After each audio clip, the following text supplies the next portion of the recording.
A steady current flows in A metallic conductor of non uniform cross section. एक बात बताऊं क्या, wire का जो क्रॉस सेक्शन नॉन यूनिफॉर्म है, ऐसे है,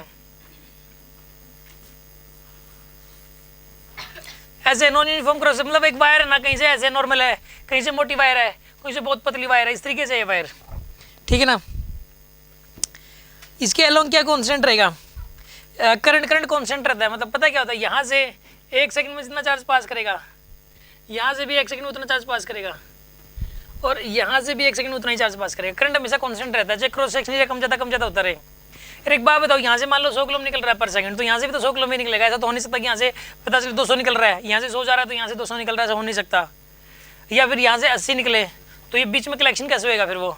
तो मतलब कहने का मतलब करंट तो कांस्टेंट रहता है, कभी भी जो करंट होता है वो never depends on the cross sectional area. Cross sectional area पे कभी डिपेंड नहीं करता, वायर कहीं से मोटी कहीं से पतली हो भले, करंट की वैल्यू कांस्टेंट रहेगी। बात समझ में आ रही है ना आपको।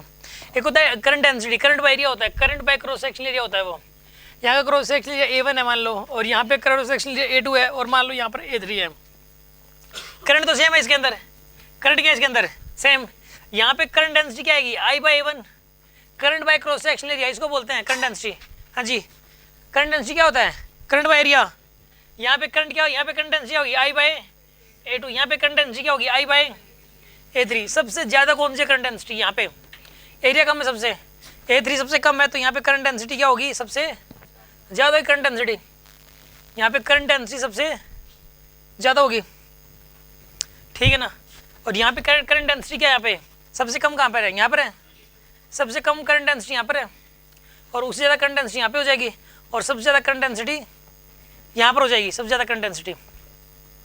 मानते हो ना आप इस बात को। अच्छा अब एक बात बताइए, इसके अंदर जो है ना, यहाँ पे इसके अंदर एक तो करंट डेंसिटी वेरिएबल होगी, करंट कांस्टेंट रहेगा। इलेक्ट्रिक फील्ड वेरिएबल होगा, पता है क्यों, क्योंकि इलेक्ट्रिक फील्ड वेरी क्यों करेगा पता है क्या आपको। मान लो 100 लाइनें जानी है, 100 लाइनें मतलब, या फिर 4 लाइनें मान लो, 1 2 3 लाइनें हैं, तो यहाँ पे ना ये लाइन दूर हो जाएंगी एक दूसरे से ऐसे,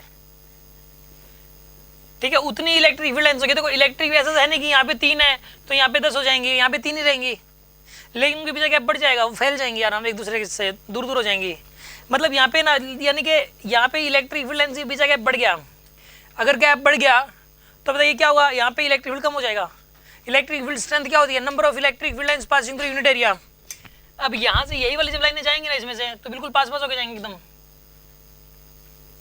बिल्कुल पास होकर नहीं जाएंगे क्या, बिल्कुल पास होकर जाएंगी लाइनें, बिल्कुल कम से एरिया में से इतनी सारी लाइनें जा रही हैं। यानी यहाँ पे बताइए करंट डेंसिटी बढ़ गई, इलेक्ट्रिक फील्ड लाइन्स की डेंसिटी बढ़ गई, यानी कि यहाँ पे इलेक्ट्रिक फील्ड और ज़्यादा स्ट्रॉन्ग हो जाएगा, यहाँ पे सबसे ज़्यादा स्ट्रॉन्ग होगा, यहाँ पे सबसे वीक होगा। बात समझ, यानी कि इलेक्ट्रिक फील्ड जो है वो क्रॉस सेक्शनल एरिया पे डिपेंड करता है। अगर कहीं पे क्रॉस सेक्शनल एरिया ज़्यादा तो वहाँ पे इलेक्ट्रिक फील्ड कम, और कहीं पे क्रॉस सेक्शनल एरिया कम तो वहाँ पे इलेक्ट्रिक फील्ड ज़्यादा। समझ आ रही है बात आपको। इसका रीजन क्या है कि जहाँ पे क्रॉस सेक्शनल एरिया कम है वहाँ पे लाइनें नज़दीक होंगी एक दूसरे के, वहाँ पे लाइनें क्या होंगी एक दूसरे के नज़दीक होंगी कि नहीं होंगी। हाँ जी, कोई डाउट हो तो बताओ इस बात में, कोई शक। अच्छा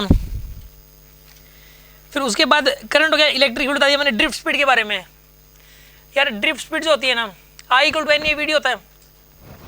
I क्या होता है, NEAVD फॉर्मूला होता था, I = NEAVD।